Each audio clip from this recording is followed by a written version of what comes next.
Hello guys, welcome to our YouTube channel. आज हम आपके लिए इस ड्रामे का सेकंड पार्ट लेकर आ गए हैं। फर्स्ट पार्ट देखने के लिए आप हमारी पिछली वीडियो को देख सकते हैं। और अगर आपको हमारी वीडियोस पसंद आती हैं तो वीडियोस को लाइक करें और हमारे चैनल को सब्सक्राइब करें, क्योंकि एप्रन उनके रेस्टोरेंट का ही था। इसीलिए बातों बातों में वो तो उससे पक्की दोस्ती कर लेता है और दोनों सीधा रेस्टोरेंट पहुंच जाते हैं। और यहाँ पर तो वो दोनों कस्टमर्स बन के गए थे, इसी वजह से वो उनको वहाँ से भगा भी नहीं सकते थे। उन्होंने वहाँ पर खाना ऑर्डर कर दिया, लेकिन क्याओ जिंग तो उसमें ऐसे ऐसे इंग्रेडिएंट्स मिला देती है जिससे कि ग्यूजी वहाँ से भाग जाए, लेकिन वो तो ऐसा बिल्कुल भी नहीं करता। तभी ग्यूजी के पास एक कॉल आया जिसमें कि वो 200 मिलियंस के बारे में बात कर रहा था, जो कि एक बिजनेस डील थी। और ये सब वहाँ पर उसका भाई और बाकी सारे कस्टमर्स भी सुन रहे थे। जिसके बाद जिंग के भाई ने अपने हाथों पर गिना और उसको कहने लगा कि आप तो बहुत ही ज्यादा रिच हो। वहीं दूसरी तरफ बायून और उसकी मॉम ग्यूजी की मॉम से मिलने के लिए आए थे, जहां पर ग्यूजी की मॉम तो उनको बार बार सॉरी बोल रही थी, लेकिन बायून की मॉम तो अब उससे रिश्ता तोड़ने के लिए ही कहने लग गई। बायून तो उनकी बात ही नहीं मान रही थी और कहती है कि मैं तो उससे ही शादी करूंगी। अब हमें रेस्टोरेंट का सीन दिखाया जाता है जहाँ पर बहुत ज्यादा देर हो गई थी, इसीलिए जिंग की मॉम येन को कह देती है कि इतनी लेट घर पर मत जाओ, आज रात को यहीं पर रुक जाओ। अब उसको देखकर ग्यूजी भी उनके सामने रिक्वेस्ट करता है क्या मैं भी यहाँ पर रुक सकता हूँ। और अब तो जिंग के भाई के कहने पर वो उसको भी वहाँ रुकने की परमिशन दे देते हैं। इन सब के बाद क्या वो जिंग ग्यूजी को अपने साथ लेकर जाती है और उसको कहती है कि तुम यहाँ पर रुकने की इस तरह की जिद क्यों कर रहे हो। जिस पर उसने कहा कि मैं तुम्हारे लिए सब कुछ कर रहा हूँ, मैं अपनी एंगेजमेंट तोड़कर यहाँ पर आ गया और तुम्हारी सारी बातें मानने के लिए तैयार हूँ, लेकिन तुम तो बिल्कुल भी मान ही नहीं रही हो। अगर तुम चाहती हो तो मैं तुमसे शादी करने के लिए रेडी हूँ, लेकिन इसके लिए तुम्हें मुझे थोड़ा टाइम देना होगा। क्या वो जिंग तो यहाँ पर भड़की गई थी और उसको कहने लगी कि अगर शादी ही करनी है तो कल ही जाकर मैरिज रजिस्टर करा लेते हैं, लेकिन मुझे पता है कि तुम ऐसा कर ही नहीं सकते, क्योंकि तुम मुझसे प्यार के लिए शादी नहीं कर रहे हो, बल्कि तुम अपने फायदे के लिए मुझसे शादी करना चाहते हो। लेकिन वो कहता है कि अगर मैंने इस तरह ही सोचा होता तो मैं यहाँ पर खड़ा ना होता और ना ही तुम्हारी ये सब बातें मान रहा होता। वहीं दूसरी तरफ जिंग के मॉम डैड तो बहुत ही ज्यादा परेशान हो गए थे, क्योंकि दो लड़के उनके घर में आकर रहने लगे और उन दोनों की हरकतों से ही ऐसा लग रहा था कि जैसे वो दोनों ही उनकी बेटी को लाइक करते हों। वहीं दूसरी तरफ ग्यूजी और येन को तो एक ही रूम दिया जाता है और वो दोनों तो बहुत ज्यादा लड़ाई करने लगते हैं। लेकिन जैसे ही जिंग की मॉम उनके पास आई तो उनको इस तरह दिखाने लगे जैसे वो तो बहुत अच्छे फ्रेंड हो। रात के टाइम अब ग्यूजी को तो वहाँ पर नींद ही नहीं आ रही थी, इसलिए वो सीधा पहुँच जाता है जिंग के रूम में और वहीं पर उसकी नजर पड़ जाती है जिंग और एक लड़के की फोटो पर। उसको देखकर वो तो हैरान ही हो गया और उससे पूछने लगा कि ये लड़का कौन है, लेकिन वो कहती है कि इससे तुम्हारा कोई मतलब नहीं है, इसलिए यहाँ से निकल जाओ। नेक्स्ट डे जिंग और येन दोनों ही मॉर्निंग वॉक कर रहे थे, जहाँ पर येन उसको कहता है कि जो जगह तुम्हारे दिल में ग्यूजी के लिए है वो मेरे लिए कभी भी नहीं हो सकती और ना ही तुम मुझसे उस तरह प्यार कर सकती हो। रात को मैंने भी देखा था कि तुम ग्यूजी की कितनी केयर करती हो, तुमने तो उसको ब्लैंकेट भी उड़ाया था और साथ ही कॉइल भी जलाई थी ताकि उसको मच्छर न लगे, लेकिन तुम्हें मेरा तो ख्याल बिल्कुल भी नहीं आया। मच्छर तो मुझे भी लग रहे होंगे, तुमने मेरे रूम में तो आकर ही नहीं देखा। इसीलिए येन तो उसको वहाँ से जाने के लिए ही कह देता है कि अब मैं यहाँ पर और नहीं रुकना चाहता। इसी बीच वहाँ पर ग्यूजी पहुँच जाता है और उसको कहता है कि ठीक है, अब के बाद हम दोनों यहाँ से चले जाएंगे, क्योंकि हम नहीं चाहते कि तुम्हारे मॉम डैड हमारी वजह से और ज्यादा परेशान हो। लेकिन जैसे ही वो दोनों जाने लगते हैं तब येन को छोड़कर ग्यूजी तो पीछे वापस जिंग के पास ही चला जाता है, क्योंकि वो जिंग को तो अकेला ही नहीं छोड़ना चाहता था। यहाँ पर आकर उसको पता लगा कि आज तो उनका रेस्टोरेंट बंद है, क्योंकि आज जिंग का बर्थडे है। और ये सब सुनकर तो वो बिल्कुल ही हैरान हो जाता है और जाकर जिंग को पूछता है कि तुम 3 साल से मेरे साथ हो, लेकिन तुम्हारी बर्थडे तो हमने आज के दिन कभी भी नहीं मनाई। तुम्हारी बर्थडे तो आज से कुछ दिन पहले हुआ करती थी। और इसी वजह से यहाँ पर हमें शाओ जिंग की लाइफ काफी मिस्टीरियस दिखाई पड़ती है। रात के टाइम वो दोनों साथ में बैठ जाते हैं, जहाँ पर ग्यूजी ने उसको कहा कि पहले मैं बहुत कंफ्यूज था, लेकिन अब बिल्कुल क्लियर हो चुका हूँ। अगर मुझे तुम में और बायून में चूज करने के लिए कहा जाए तो मैं ऑब्वियसली तुम्हें ही चूज करूंगा। लेकिन जिंग तो यहाँ पर उसको कुछ भी नहीं कहती और अब वो बहुत ज्यादा ड्रिंक कर लेती है और ड्रिंक करने के बाद उसके मुंह से एक ही नाम निकल रहा था और वो था सुजुआन। और ये नाम सुनकर तो ग्यूजी बिल्कुल हैरान ही रह जाता है कि आखिर ये कौन है। और नेक्स्ट मॉर्निंग होते ही जिंग के सामने वो फोटो रख देता है और कहता है कि ये सुजुआन ही है ना, मुझे अभी बताओ कि इससे तुम्हारा क्या रिश्ता है। वो भी उससे सच सच बताने लगती है कि ये मेरा स्कूलमेट था और साथ ही मेरा फर्स्ट लव भी। वो जिंग के दिल के काफी ज्यादा करीब था। जब वो उसके सीनियर्स सुजवान को बुली कर रहे थे तभी उन दोनों की पहली बार मुलाकात हुई थी। सुजवान पढ़ाई में बहुत ज्यादा इंटेलिजेंट था, इसीलिए वो जिंग की भी मदद कर दिया करता था और साथ ही उसका तो एक यूनिवर्सिटी में सिलेक्शन भी हो गया, जिसके बाद तो जिंग भी यही चाहने लगी कि मैं भी उसके पीछे पीछे उसी यूनिवर्सिटी में चले जाऊं। लेकिन बहुत साल मेहनत करने के बाद वो एक दिन उससे मिलने के लिए जाती है। वो तो उस जगह पर आया ही नहीं, इसीलिए जिंग ने सोचा कि वो तो अब मुझे भूल ही चुका होगा और शायद मूव ऑन भी कर चुका हो। लेकिन बाद में मुझे पता लगा कि वो तो मर चुका है। 4 साल पहले उसकी मौत हो गई थी।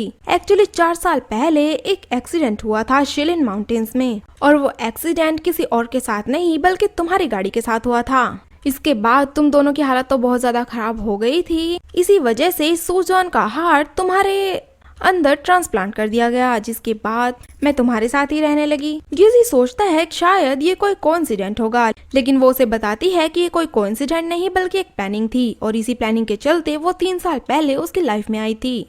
इसकी वजह थी सुजवान का हार्ट, जो कि ग्यूजी के अंदर ट्रांसप्लांट कर दिया गया था और वो उसकी सारी बातें इसीलिए सह रही थी क्योंकि वो सुजवान से बहुत ज्यादा प्यार करती थी। ये बातें सुनकर तो ग्यूजी बहुत ही ज्यादा हर्ट हो गया और सीधा अपने शहर में वापस आ जाता है।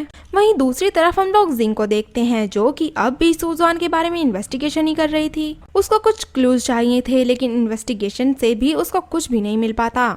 दूसरी तरफ ग्यूजी बहुत ही ज्यादा हर्ट था और अपने स्कार को देखकर बहुत ज्यादा चिल्ला रहा था, क्योंकि उसे तो इस बात पर गुस्सा आ रहा था कि क्या जिंग उससे नहीं बल्कि उसके इस हर्ट से प्यार करती है। उसको तो अपनी सारी लाइफ ही अब मीनिंगलेस लगने लगी थी, क्योंकि इतने सालों से जिंग उसके साथ थी, उसकी सारी बातें सह रही थी, उसकी वजह से नहीं बल्कि इस हर्ट की वजह से। वो बहुत ज्यादा कोशिश करता है जिंग से मूव ऑन करने की, लेकिन उसको तो हर जगह हर टाइम क्या वो जिंग ही दिखाई देती थी और इसी वजह से वो बहुत ज्यादा ड्रिंक भी करने लगा था। और आज तो उसने इतना ज्यादा ड्रिंक कर लिया था कि वो तो पूल में ही गिर गया। इसी टाइम पे जिंग भी उसी शहर में आई हुई थी और यहीं पर ग्यूजी के एक दोस्त का कॉल उसे आता है, जिसने उसको बताया कि आज ग्यूजी की हालत बहुत ज्यादा खराब हो गई है, तुम प्लीज यहाँ पर आ जाओ। वो तो सीधी आ जाती है ग्यूजी के पास और आकर उसको पूल में से निकाल लेती है। लेकिन यहाँ पर ग्यूजी को देखकर तो ऐसा फील हो रहा था कि जैसे उसे अपनी जिंदगी जीने में कोई इंटरेस्ट ही ना हो। अब उसको निकालने के बाद जिंग तो वहाँ से जाने ही लगती है, लेकिन वो उसका हाथ पकड़कर उसको वहीं रोक लेता है और कहता है कि देखो, ये दिल जो मेरे सीने में धड़क रहा है, अगर मैं मर गया तो ये भी मर जाएगा, चाहे इसी दिल की खातिर, लेकिन प्लीज मुझसे दूर मत जाओ। अब तो वो कहने लगती है कि पहले मैंने जो भी किया वो मेरी बेवकूफी थी, क्योंकि मुझे यही समझ में नहीं आया, सिर्फ तुम्हारे अंदर वो दिल धड़क रहा है, तुम सुजवान नहीं हो, तुम दोनों के बीच तो बहुत ज्यादा डिफरेंसेस हैं। ये कहकर वो तो वहाँ से निकल जाती है। दूसरी तरफ ग्यूजी की मॉम तो कॉल करके उस पर बहुत ज्यादा गुस्सा कर रही थी कि तुम इतने क्यों बदल गए हो, और अब तो उसकी मॉम ग्यूजी के रूम के सामने बॉडीगार्ड से खड़ा कर देती है ताकि वो इस तरह का काम दोबारा ना कर सके। वो अपनी मॉम को कुछ कहता तो नहीं है, लेकिन 2 दिन तक खाना भी नहीं खाता और इसकी वजह से मॉम तो बहुत ज्यादा परेशान हो गई थी। दूसरी तरफ हमें जिंग को उसकी बेस्टी के साथ दिखाया जाता है, जहाँ पर हमें पता लगता है कि आज तक जो वो बर्थडे मनाती आ रही थी वो दरअसल सुजवान की थी, लेकिन अब उसे पता लग चुका था कि ये जबरदस्ती की रिलेशनशिप जो उसने बना रखी थी ये करना बिल्कुल बेवकूफी थी, इसीलिए आज उसे खत्म करके उसे बहुत ही अच्छा लग रहा था।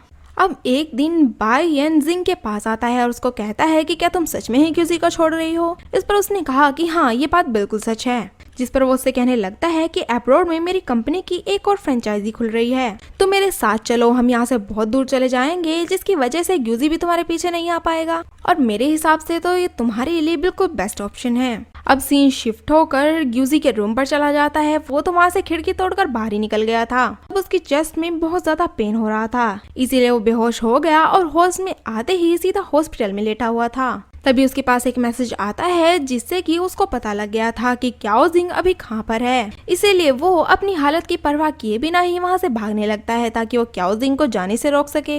वो तो उसी जगह पर पहुंच गया जहाँ पर जिंग ठहरी हुई थी और जाते ही उससे कहने लगता है कि मैं तो अब तुम्हारे सामने झुकने के लिए भी तैयार हूँ, मुझे नहीं पता कि मैं ऐसा क्यों कर रहा हूँ, लेकिन ये मेरा दिल ही है जो मुझे मजबूर कर देता है तुम्हारे साथ रहने के लिए। क्याओ जिंग उसको कह देती है कि अभी तुम्हारा दिमाग खराब हो गया है, जब तुम ठीक हो जाओगे तो पछताओगे। लेकिन वो तो अब भी उससे रिक्वेस्ट किए जा रहा था और कहने लगा कि तुमने मुझे 3 साल दिए हैं, प्लीज 1 साल और दे दो। मैं तुम्हारी इतनी केयर करूंगा कि तुम्हें मेरे से दूर जाने का कभी ख्याल ही नहीं आएगा।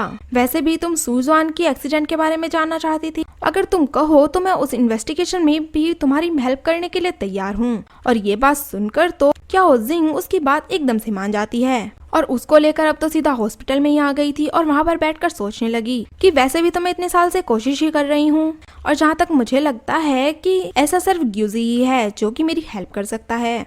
अब उसके अपनी लाइफ में आने के बाद ग्यूजी तो बहुत ही ज्यादा खुश था और वादे के मुताबिक सुजवान के बारे में जानने के लिए अपने दोस्त को भी कह देता है। वहीं उसकी मॉम तो बहुत ही ज्यादा गुस्सा कर रही थी क्योंकि उसने अपनी लाइफ में जिंग को जो बुला लिया था और इसी की वजह से आज तो ग्यूजी को सजा भी मिल रही थी और सजा ये थी कि उसको अपनी सारी प्रॉपर्टी से बेदखल कर दिया गया था। इसीलिए वो तो अपना सामान लेकर सीधा क्याओ जिंग के पास पहुंच जाता है और उससे कहता है कि पहले तुम मेरे घर पे ठहरा करती थी, अब मैं तुम्हारे घर पे ठहरने आ गया हूँ। अब जो कमरा जिंग ने उसको दिखाया था वो तो उसको बिल्कुल भी पसंद नहीं आया, लेकिन अब वो जिंग के लिए वहाँ पर भी एडजस्ट करने के लिए तैयार था। फिर वो जिंग को कहता है कि पहले जैसे मैं तुम्हें बहुत ज्यादा तंग किया करता था, अब मैं उसका बदला चुकाऊंगा। इसी वजह से वो घर के सारे काम करने लग जाता है। जबकि दूसरी तरफ बायन को तो पता ही लग गया था कि अब तो उसकी लाइफ में जिंग आने ही नहीं वाली, इसलिए वो तो अकेले ही फौरन जाने का फैसला कर लेता है। जैसे ही ग्यूजी को पता लगता है कि किसी लड़के से मिलके आ रही है, तब तो वो बहुत ही ज्यादा गुस्सा हो जाता है और कहने लगता है कि हम दोनों का 1 साल के लिए एग्रीमेंट हुआ है,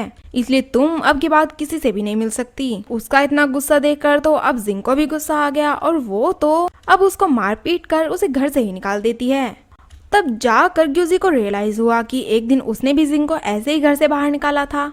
तभी ग्यूजी का दोस्त उससे मिलने के लिए आता है और इसी बहाने से वो भी घर में आ जाता है। और अब तो वो अपने दोस्त से कहता है कि देखना, एक दिन ऐसा जरूर आएगा जब मैं जिंग के दिल में अपनी जगह बना ही लूंगा। फिर उसको याद आता है कि जिंग के भाई ने उसको एक बार जिंग की पसंद और नापसंद के बारे में बताया था, इसीलिए वो उसकी पसंद के अकॉर्डिंग उसके लिए तैयारी करने लगता है ताकि वो उसको रात को सरप्राइज दे सके। उसने सारा घर डेकोरेट कर दिया और अपने आप एक रैबिट बन गया। लेकिन आज तो यहाँ पर उल्टा ग्यूजी को ही सरप्राइज मिल गया क्योंकि जिंग तो अपने दोस्तों के साथ वहाँ पर आई थी और उसके घर को इतना ज्यादा डेकोरेट देखकर जिंग के दोस्त भी सरप्राइज हो जाते हैं कि आखिर यहाँ पर चल क्या रहा था। फिर थोड़ी देर बाद जैसे ही ग्यूजी को लगता है कि वो यहाँ से जा चुके हैं, तब वो बालकनी से उतरकर नीचे आ गया। लेकिन उसको ये नहीं पता था कि वो सब लोग तो इसी टाइम पे घर से बाहर निकलेंगे और अब तो उन सब ने ग्यूजी को इस तरह देख लिया जिसे देखकर हर कोई शॉक रह जाता है कि क्योंकि उनके बॉस को इतने फनी गेटअप में उन्होंने आज तक एक्सपेक्ट भी नहीं किया था। और आखिरकार उन सब के सामने आने के बाद ग्यूजी तो आज बहुत ज्यादा एम्बेरस फील कर रहा था। नेक्स्ट डे ग्यूजी मार्केट में जाता है और जिंग के लिए बहुत सारी कपल वाली चीजों की शॉपिंग करके आ जाता है क्योंकि वो जिंग को खुश करना चाहता था। उसने तो जिंग के फोन में एक डेटिंग ऐप इंस्टॉल कर दिया और साथ साथ उसको कहने लगा कि देख लेना, 1 साल पूरा होते होते मैं तुम्हारे दिल में अपनी जगह बना ही लूंगा। क्या जिंग तो एक डेट को लेकर बहुत ज्यादा परेशान थी। एक्चुअली कल की आने वाली डेट उसके लिए बहुत स्पेशल थी, इसीलिए वो सुबह सुबह खाना बनाकर घर से निकल जाती है, जहाँ पर पहले तो वो लाइब्रेरी गई। इसी के पीछे पीछे ग्यूजी भी पहुंच गया क्योंकि वो देखना चाहता था आखिर ये सब खाना लेकर जिंग जा कहाँ पर रही है। वहाँ पर जाकर उसको पता लगा कि इसी दिन सुजान और जिंग ने उस जगह पर मिलने का वादा किया था और साथ ही मिलने के बाद खाना खाने की भी प्लानिंग थी। और आज की डेट पर अपनी यादें ताज़ा करने के लिए जिंग घर से निकली थी। इन सब के बाद वो सीधा अम्यूजमेंट पार्क में पहुंच जाती है, जहां पर वो बहुत ज्यादा सैड दिख रही थी। इसीलिए पता नहीं कौन एक पांडा की कॉस्ट्यूम में उसके पास आकर बैठ गया और उसके साथ राइड पर एंजॉय करने लगा, जिसके बाद जिंग भी बहुत खुश लग रही थी। बट लास्ट में जिंग को पता लग ही जाता है कि इस कॉस्ट्यूम में कोई और नहीं बल्कि ग्यूजी है और वो उसका कॉस्ट्यूम निकालकर उसको कहती है कि तुम ये सब क्या कर रहे थे, जिस पर उसने बताया कि आज के दिन तुम सुजवान से मिलने के लिए यहाँ पर आने वाली थी और देखो आज उसका दिल तो कम से कम तुम्हारे पास है। फिर ग्यूजी उससे एक रिक्वेस्ट भी करता है कि प्लीज मेरी ये बात तो मान लेना, तुम इस बात से मूव कर जाओ क्योंकि अब भी सुजवान इस हार्ट के जरिए हमारे बीच जिंदा है। और इसको सुनकर तो वो बहुत इमोशनल हो जाती है और ग्यूजी को हक कर लेती है। इसी तरह से हमें पता लगता है कि अब जिंग का मन भी ग्यूजी के लिए बदल गया है क्योंकि ग्यूजी उसका बहुत ख्याल रखा करता था। नेक्स्ट डे हम लोग देखते हैं कि ग्यूजी ने जिंग से एक चैलेंज ही ले लिया था, वो था फ्लावर सेल करने का। ये फ्लावर्स जिंग की एक फ्रेंड के थे जो कि उसको बेचना चाहती थी। इसीलिए अपनी हेल्प करने के लिए ग्यूजी तो यहाँ पर अपने दोस्तों को भी बुला लेता है, क्योंकि अगर वो इन सारे फ्लावर्स को एक दिन में सेल कर देता तो जिंग की तरफ से उसे एक विश मांगने का मौका मिल जाता। रात के टाइम वो सारे फ्लावर्स तो सेल कर देता है और सबको बुलाकर चिल्ला चिल्ला कर कहने लगता है कि ये सब मैंने अपनी गर्लफ्रेंड को मनाने के लिए किया था। इवन कि वो तो यहाँ पर उन फ्लावर्स की एक रिंग बनाता है और जिंग को प्रपोज कर देता है। ये सीन बहुत ज्यादा रोमांटिक था, जिससे जिंग भी उससे इम्प्रेस हो जाती है। शायद जिंग भी उसको लाइक करने लगी थी और इसीलिए उसने तो उस फ्लावर रिंग को एक जगह सेव करके रख लिया और बार बार उसको ही देखे जा रही थी। नेक्स्ट मॉर्निंग में जैसे ही जिंग की आंख खुलती है तब उसको अपने सामने ग्यूजी दिखाई देता है, जो कि उसको कह रहा था कि अब तुम्हारी विश पूरी करने की बारी आ गई है और मेरी विश ये है कि आज हम दोनों डेट पर जाएंगे। लेकिन इससे पहले वो दोनों इकट्ठे होकर केक बनाने लगते हैं और तभी वो दोनों तो इतना क्लोज आ गए कि एक दूसरे को किस ही करने वाले थे। बट एकदम से बाहर उनको आवाज आई, क्योंकि ग्यूजी का एक बॉडीगार्ड उसको बुला रहा था। इसकी वजह से वो दोनों डिस्ट्रैक्ट हो गए। वो बॉडीगार्ड यही बताता है कि तुम्हारे डैड वापस आ गए हैं, इसलिए उन्होंने तुम्हें अर्जेंट मीटिंग के लिए बुलाया है। जब वो अपने डैड के पास पहुंचा तो उसके डैड उसे बहुत डांटते हैं कि तुम मेरे इकलौते बेटे हो, मैंने तुम्हें एक कंपनी संभालने के लिए दी है, लेकिन तुम तो एक लड़की के प्यार में पागल ही हो गए हो। यहाँ तक कि वो तो उसे जिंग के साथ ब्रेकअप करने के लिए ही कह देते हैं और इतना सुनकर वो तो गुस्से में वहाँ से चला ही जाता है। वहीं पर जिंग भी उसको पिकअप करने के लिए आ जाती है और फिर वो दोनों एक डेटिंग पॉइंट पर पहुंच जाते हैं, जहाँ पर ग्यूजी ने उसको बताया कि मेरे डैड और मैं जब भी मिलते हैं तब पता नहीं क्यों हम दोनों की लड़ाई हो जाती है। इस पर जिंग उसे कहती है कि मुझे पता है और इसी वजह से मैं तुम्हारी फिक्र में यहाँ पर आई थी। फिर उसने ग्यूजी से माफी भी मांगी और कहा कि सारी मेरी ही गलती है, मैं पहले स्टार्टिंग में तुम्हारे अंदर से सुजवान की झलक तलाश करने के लिए आई थी, लेकिन मैं बिल्कुल गलत थी। मुझे पहले ही जानना चाहिए था कि तुम एक डिफरेंट इंसान हो, तुम सुजान जैसे नहीं हो सकते। और अब तो वो ग्यूजी के अंदर एक अलग ही झलक रिकॉग्नाइज करने लगी थी। इसी वजह से ग्यूजी बहुत खुश होता है और उसे किस कर लेता है। इसके बाद तो वो दोनों एक हैप्पी कपल की तरह दिखने लग जाते हैं। वहीं नेक्स्ट डे शाओ जिंग को गुजी के डैड बुलाते हैं और वो तो यहाँ पर उसको यही कहते हैं कि तुम मेरे बेटे के लायक बिल्कुल भी नहीं हो, वैसे भी मेरे बेटे की तो एक बिजनेस मैरिज ही होनी है, वो भी बाय यून से, इसीलिए अच्छा होगा कि तुम उसे छोड़कर कहीं और चली जाओ। उधर ग्यूजी जैसे ही शाम के टाइम घर पर पहुंचता है तो वहाँ पर उसे जिंग कहीं भी दिखाई नहीं देती, इसीलिए उसको तो अंदाजा ही हो गया था कि शायद ये सब उसके डैड का ही काम है। इसीलिए वो सीधा पहुंच जाता है अपने घर पे और अपने डैड के साथ लड़ाई करने लगता है। यहाँ तक कि वो तो उनके सामने झुक भी गया था और कहने लगा कि प्लीज मुझे बता दीजिए आपने जिंग को कहाँ पर भेजा है। लेकिन उसके डैड तो कोई भी बात नहीं सुनते और दूसरी तरफ मुंह फेर लेते हैं। इसी बीच यहाँ पर शाओ जिंग आ गई थी और उसको देखकर तो ग्यूजी एकदम से ही खुश हो गया और दोनों एक दूसरे को हक कर लेते हैं। वहीं अब ग्यूजी जिंग को लेकर उसके घर पर पहुंच गया था और दोनों एक अच्छा सा क्वालिटी टाइम स्पेंड करते हैं। वहीं हमें नेक्स्ट डे का सीन दिखाया जाता है जहां पर ग्यूजी का दोस्त उनके साथ बैठा हुआ था, जो कि आज सुजुआन की एक इन्फॉर्मेशन लेकर आया था। उन्होंने बताया कि तुम्हारे डैड का पर्सनल असिस्टेंट उसी का ही सुजुआन के साथ कोई ना कोई कॉन्ट्रैक्ट था, लेकिन अब वो असिस्टेंट मर चुका था। अब उसके घर का पता मिलने पर वो तो सीधे उसके घर पर ही पहुंच गए और वहां पर इन्वेस्टिगेशन करने लगे, जहां पर ग्यूजी को एक पुराना फोन मिला जिसमें कि कुछ मैसेज पड़े हुए थे और उसमें से कुछ मैसेजेस ग्यू की मम्मी के भी थे। लेकिन ग्यूजी ये नहीं चाहता था कि उन मैसेजेस को जिंग पढ़ ले, इसीलिए वो तो जिंग से उन मैसेजेस को छुपा ही लेता है। वो मैसेज पढ़ने के बाद क्या उस जिंग की पुरानी यादें वापस आना शुरू हो जाती हैं, जिसमें उसको याद आया कि सुजुआन कोई और नहीं बल्कि उसके डैड का ही इल्लीगल बेटा था, जिसको कि उसकी मॉम बिल्कुल भी पसंद नहीं किया करती थी। ये सारी बातें जानने के बाद ग्यूजी तो बहुत ज्यादा परेशान हो गया था। वो जिंग को कहता है कि अगर सुजुआन की मौत में उस असिस्टेंट के साथ साथ मेरी फैमिली का भी हाथ हुआ तो क्या तुम मुझे माफ कर पाओगी। लेकिन वो कहती है कि मैं तुमसे गुस्सा क्यों होंगी, इन सबसे तो तुम्हारा कोई भी मतलब नहीं था। लेकिन यहाँ पर जिंग को शक हो गया था क्योंकि उसको भी असिस्टेंट के घर से कुछ पेपर्स मिले थे, जिनको वो तो ग्यूजी से छुपा ही लेती है ताकि ग्यूजी हर्ट ना हो जाए। उन पेपर्स में जिंग ने देखा था कि उस असिस्टेंट के अकाउंट में ग्यूजी की मॉम ने काफी सारा पैसा ट्रांसफर किया हुआ था। इसका मतलब तो यहाँ पर साफ था कि उसमें ग्यूजी की मॉम का कुछ ना कुछ हाथ तो जरूरी था। नेक्स्ट डे ग्यूजी तो सीधा ऑफिस में पहुंच जाता है और अपनी मॉम से सारी बातें क्लियर करने के लिए कहता है, जहाँ पर उसकी मॉम ने कहा कि अच्छा हुआ तुम्हारी याददाश्त खुद ही वापस आ गई। एक्चुअली सुजुआन अपने डैड से ही मिलने के लिए आ रहा था, लेकिन उसकी मॉम ये नहीं चाहती थी कि वो लड़का उसके डैड से मिलने के लिए आ जाए, इसीलिए उन्होंने असिस्टेंट को उस लड़के को रोकने के लिए भेजा था और साथ ही साथ ग्यूजी भी वहाँ पर उससे बात करने के लिए गया था। लेकिन इनको क्या पता था कि इन दोनों का एक्सीडेंट ही हो जाएगा। बट यहाँ पर तो जिंग भी पहुँच गई थी और जैसे उसको पता लगता है कि ग्यूजी के सब कुछ याद आ चुका था तो ये सब सुनकर वो तो बिल्कुल ही हर्ट हो जाती है और कहती है कि मैंने तो ये सोचा था कि तुम बदल गए हो, लेकिन किसी का नेचर कभी भी नहीं बदल सकता।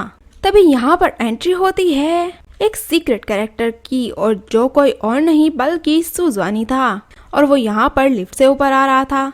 तभी हमें यहाँ पर फ्लैशबैक का सीन दिखाया जाता है जहाँ पर सुजान की मॉम जब मरने वाली थी तब उन्होंने सुजान को बताया था कि आखिर उसके डैड हैं कौन, और वो बहुत अमीर भी थे, इसलिए वो सोचता है कि मैं जाकर अपने डैड से मिलूंगा और अपनी मॉम के इलाज के लिए पैसे भी ले लूंगा, शायद इसी से मेरी मॉम की जान ही बच जाए। लेकिन जब वो अपने डैड से मिलने के लिए जा रहा था तभी उनका एक्सीडेंट हो गया। लेकिन इस टाइम पर काफी समय बाद सुजान कोमा से बाहर आया था और यहाँ पर हमें पता लगता है कि उसके अंकल ने उसको चोरी चोरी से छुपा कर इलाज कराया था, इसीलिए वो आराम से बच गया। लेकिन उसकी दोनों टांगे भी टूट चुकी थी। बट उसके अंकल ने तो उसको बाहर ही नहीं जाने दिया क्योंकि उन्हें पता था कि अगर ये लड़का बाहर जाएगा तो ग्यूजी की फैमिली के लोग उसको जीने ही नहीं देंगे। लेकिन अब प्रेजेंट के सीन में हमें पता लगता है कि वो रिकवर होने के बाद वापस अपने डैड से मिलने के लिए आ गया था। वहीं डैड भी अपने खोए हुए बेटे को देखकर खुशी हो जाते हैं। जिंग भी इस बात से बहुत ही ज्यादा परेशान थी कि अगर सुजवान जिंदा है तो ग्यूजी के सीने में आखिर किसका हर्ट लगा है, और मैं इतने दिनों से किसका हर्ट समझकर ग्यूजी को भी प्यार किया जा रही थी।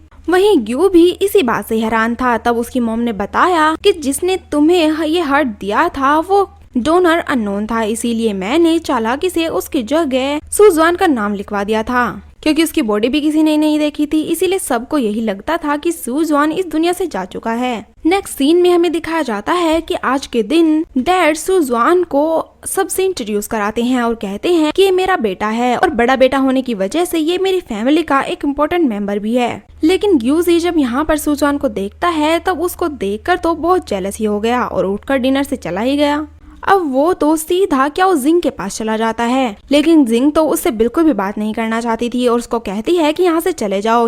वो तो उसका बैग पैक कर देती है और उसको घर से बाहर ही निकाल देती है। इसके जाने के बाद सुजवान जिंग के पास आता है और उसको कहता है कि इतने सालों बाद मुझे मेरी फैमिली वापस मिल गई है, लेकिन मैं तुमसे माफी मांगना चाहता हूँ क्योंकि इतने टाइम तक मैं तुमसे कोई भी कांटेक्ट नहीं कर पाया। मैं कर भी क्या सकता था, मैं बहुत बीमार था और यहाँ तक कि चल भी नहीं पा रहा था। बट यहाँ पर सुजान को भी ये बात पता लग गई थी कि जिंग अब सिंगल नहीं रही, वो एक कपल बन चुकी है, किसी और के नहीं बल्कि ग्यूजी के साथ ही।